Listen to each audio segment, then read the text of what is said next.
What's up, Scyushi Squad? We back again for some more Minecraft Dungeons, but today we're going to be doing something a little bit special. So I wanted to let you guys know that I've already got quite a bit of some Minecraft Dungeons videos already recorded for you guys. You know, we were thoroughly addicted to this game, despite the fact that it is just a closed beta, and there's only really the same 3 handful of levels. But I wanted to have this video to kind of explain some of the mechanics, show off what you can expect to see in the later videos, and also just, I don't know, just take a moment to talk about the game itself, because in the multiplayer videos, you know, we're kind of just playing, so I don't really get to have this one-on-one connection with you to explain like what's going on with the game and stuff. And because of that, I thought that it would be good for me to take an episode to explain all these mechanics, so that as these things start showing up in later episodes that I've already recorded prior, it'll actually end up making sense to you guys. So essentially the way that this game works is there's going to end up being these artifacts, quote unquote. That's what they call all of your special abilities down at the bottom here. You're not actually limited to one artifact type, meaning that you can just have, like you see, death cap mushrooms 3 times over. And the reason why I have this is because right now I'm rocking a speed melee build, where when we pop the mushroom, we get attack speed, and then we could pop the next mushroom and pop the next mushroom, and we can essentially use them on cooldown over and over again, which I'll talk about my build in a bit. Because the way that you actually build your character in this game is very, very weird and different than most other games. First of all, there is the power meter that you can see, you know, just beside my character, and you can see the power meter on the bottom right of all of these pieces of equipment. Now, the higher the power on an artifact means usually that it'll have a slightly longer duration of use. For the feathers, they have a bit of a better stun duration. For the dogs, they do a little bit more damage, stuff like that, where it's going to be a very, very subtle difference in the higher gear power that you get for the artifacts. And then there's going to end up being the bow or ranged weapon. In the full game, I'm assuming there's going to be magic stabs, because we've already seen them in the trailer, but I don't know if they're going to replace the bow slot or the melee slot. Time will tell. But there's the bow, there's your armor, and then there's your melee weapon. Now, what I'm actually rocking right here, it's going to take a while before you see these in the videos. These are unique items. So the thing that's so addicting about this game is that it is straight up like Diablo. And for those of you that don't know what that game is about, essentially the end game is just farming for rare gear. But here's the thing, what this game does fantastically, I might add, is constantly has you cycling your gear over. So you might find a unique item, but it might not last very long, because you might already be moving up to higher difficulties. So if we open the main, like they call this the difficulty, right? So there's default, and then you beat the game, you get to adventure, beat the game again, you get to apocalypse, and it gives various, as you can see, enemies are harder to defeat and hit hard. New enemy enchantments will show up, rewards are better, new gear and artifacts are available. So you have to get, the way that you get the new artifacts is from being in the higher difficulties. That said, I'm sure that the full game is going to have more gear than we've seen presently.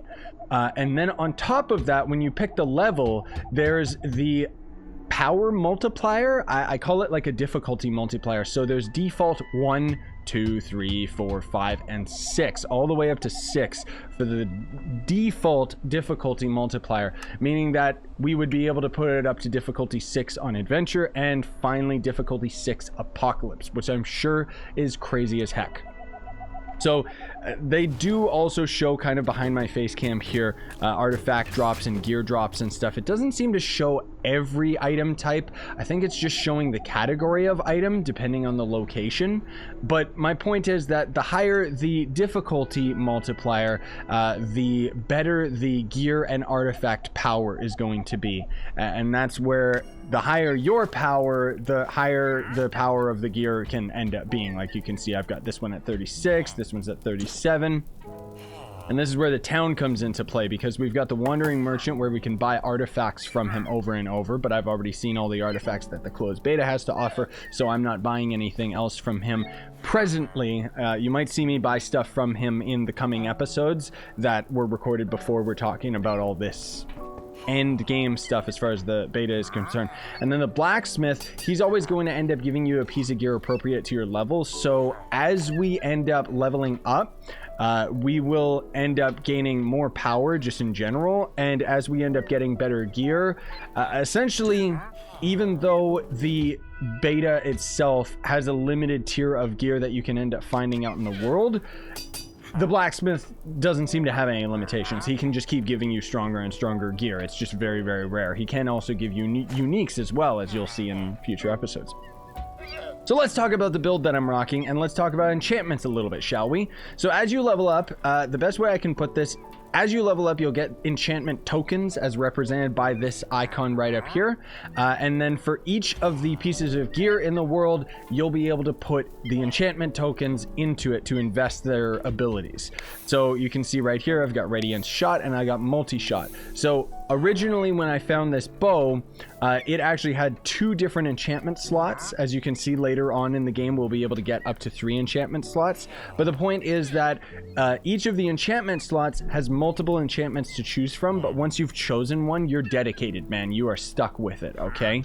And near as I can tell, these bows are great, by the way, because when it has the hits multiple targets, that is absolutely overpowered and is a really good crowd control ability that you can end up using to just eliminate enemies. Oh, I should also mention you can salvage gear as well, but so long as you don't move to the next slot, you can actually undo your salvaging.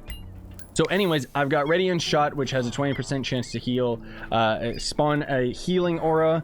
Now, this already has huge ramifications for this game because it means that essentially where I'm shooting, if I'm an archer build, is going to end up having a chance of healing, and thus we are being a support class. We're healing our teammates that are tanking the damage. Like if there's a melee fighter in the middle of the enemies, where our arrows land is going to end up putting a healing aura that can end up healing them out, which is awesome.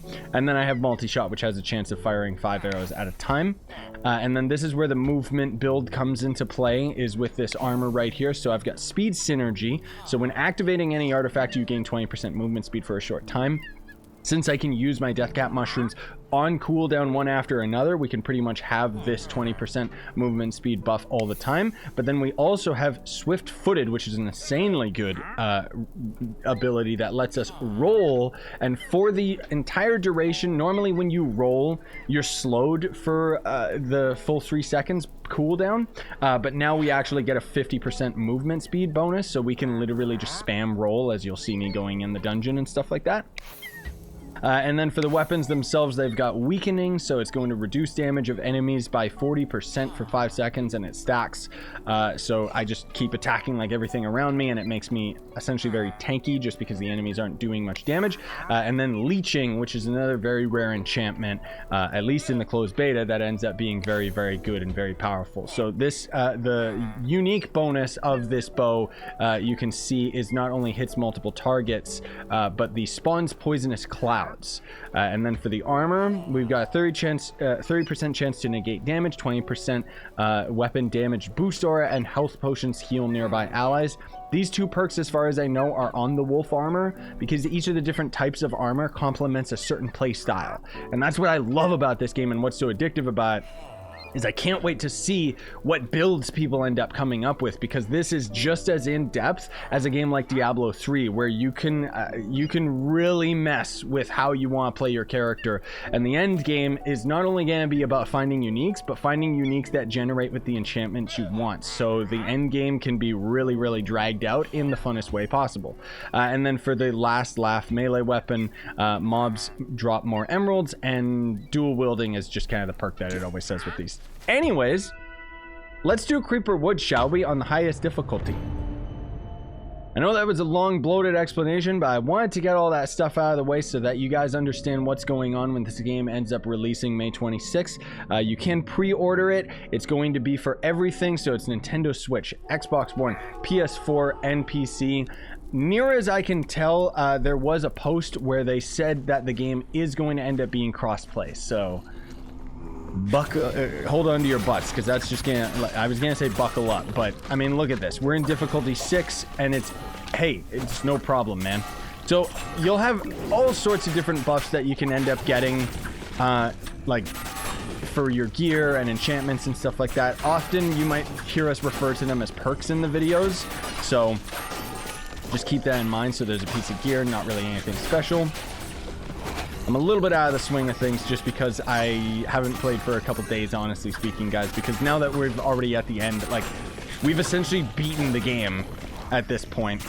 But especially, like, I love that there's a movement speed build, because as you guys know from my Trove videos, that's one of the big reasons why I'm still playing that game for so long, is because there is movement speed. Like, movement speed and attack speed being an attribute that you can alter in a game already is just something that I sincerely adore and love. You know, like, the fact that this game actually has that is awesome. So now we're dealing with the ranged enemies and stuff, and in the full game as well, you know, there's all sorts of things that you can have to deal with the ranged enemies. The mages will be able to put down a bubble shield that will essentially slow down the arrows of enemies and stuff, but you can also end up having enchantments on your gear as well that will end up making projectiles, maybe they have a chance of not doing any damage to you.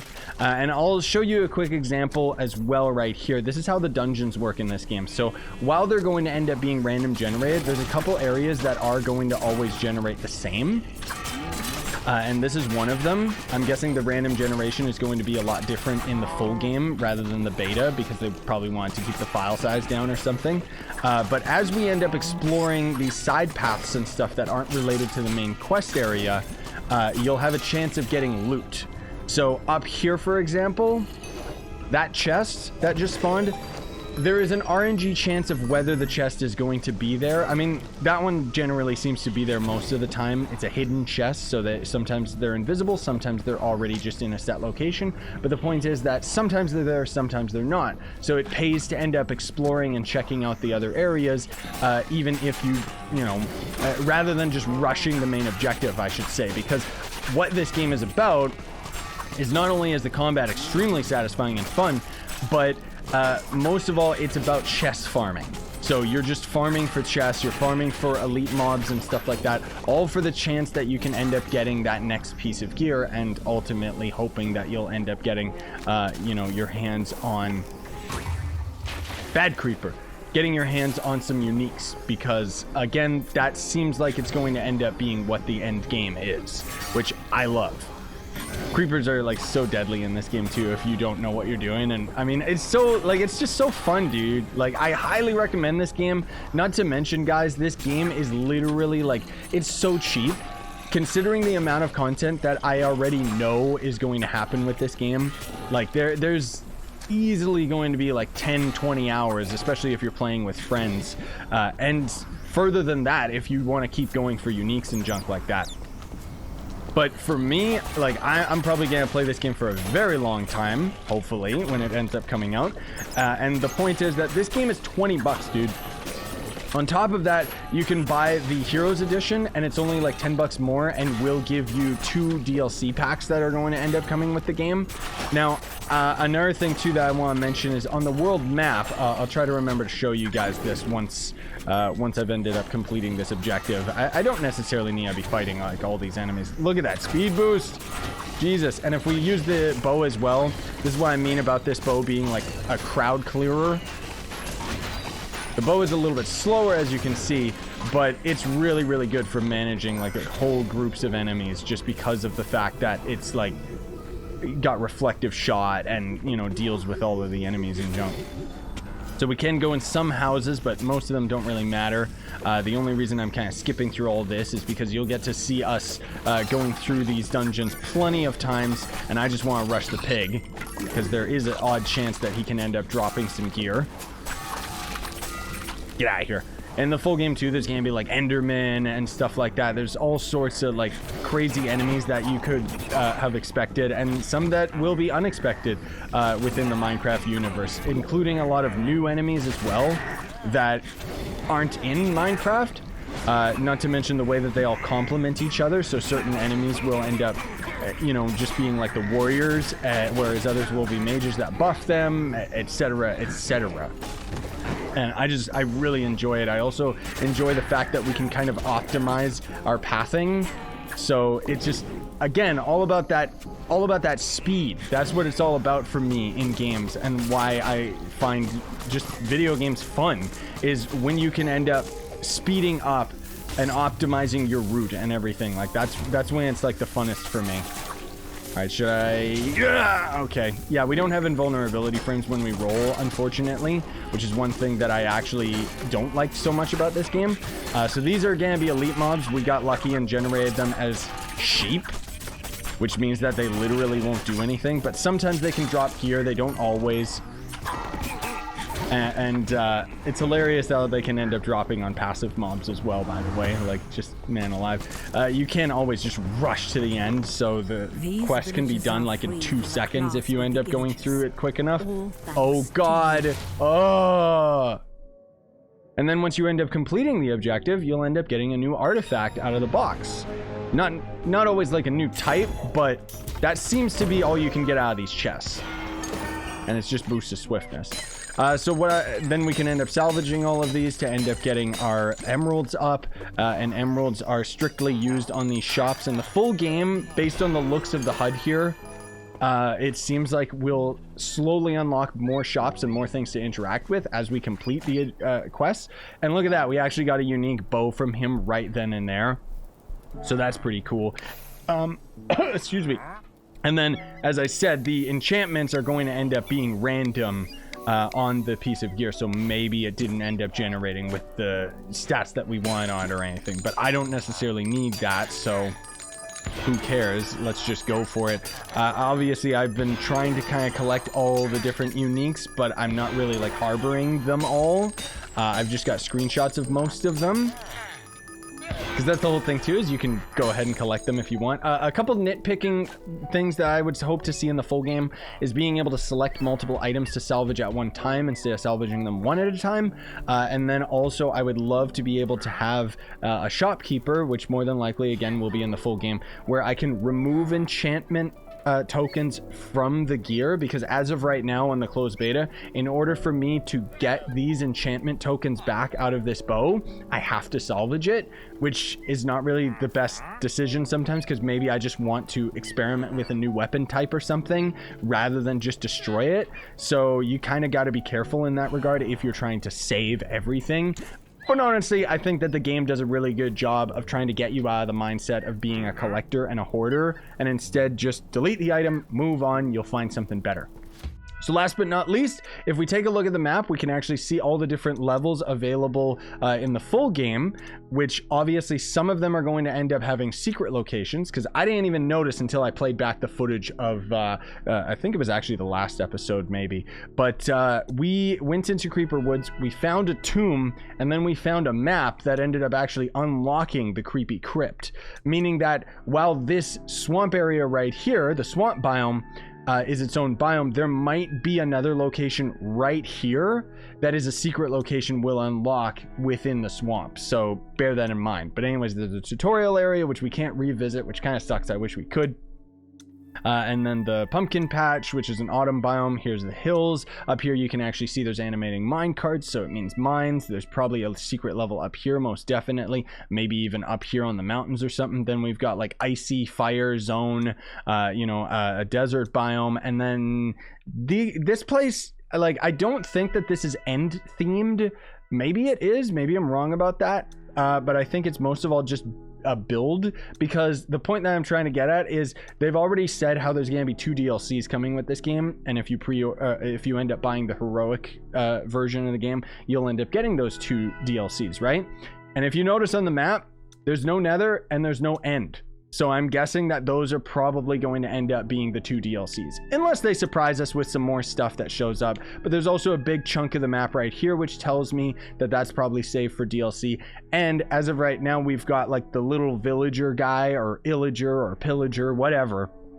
It's like that weird baby guy that you'll see throughout the game. he shows up as the last boss, meaning that if they have the end as the final DLC, you know, like the Nether, maybe we could fight Agast as a boss, and then for the end, maybe we could end up fighting the Ender Dragon, which would be absolutely awesome if they did that in the full release. But anyways, thanks for watching, gamers. Really appreciate it. Hope you enjoyed today's video. Again, this is a step to the side or a step to the future of what you can expect to see in the series, because I wanted to cover all bases and let you guys know this is how the game works. These are the different mechanics and stuff, so that you're not as clueless in the other episodes where we're just playing the game. Now, that said, keep in mind that there is only the same 3 areas, so we're just running them over and over again. I tried my best to vary up which ones we did, so it's not just Creeper Woods and then the next episode's another Creeper Woods, but we're slowly going through them, ramping up the difficulty. Later on, I've got some videos where we actually played with a full 4 people, and it's super duper fun. Joining people and leaving the game as well is extremely easy. You can either play local co-op with 4 controllers, or you can literally have your friends just drop in, drop out at any time. You can drop into the game, grab some loot, then you drop out. You don't have to complete the quest in order to end up getting all the items or anything. The ease of use is what I love so much about this game, while also having a very complex layer underneath to allow for some builds. Anyways, thanks for watching, gamers. Really appreciate it. Smash like, sub for more, buy the merch you want, support the channel.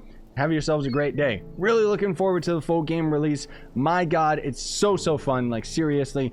And I want to give a big shout out again to Bacon Copter for throwing me an extra key to this, because without him, I wouldn't have been able to try this out. And I always knew that this game was going to be exciting. I just didn't know it was going to be this exciting. Like, this game is so addicting, guys. And I'm really excited for when you get your hands on it, because if you become part of the community and hang out in our Discord and everything like that, I'm perfectly fine with adding you guys, and then you could jump on in random videos and stuff like that. Oh, you can also, I should mention too, on the main screen, you can actually change to offline mode only if you want to just experience things for yourself. You can also switch your hero and constantly create new ones. You can change your skin at any time on your character as well, but Steve got to represent. I'm guessing these are from the heroic pack, or maybe beating the game, I don't know. But the point is that you can change your character if you want to, I don't know, play with your friends or something and have like separate files. But otherwise, honestly speaking, all you're really gaining from this game is just leveling up so that you get more enchantment slots, and I have no idea what the max level is. I'm hoping and seeing that it's probably going to end up being over 100. I hope it's infinite, honestly speaking, because that'd be awesome. Anyways, bye guys.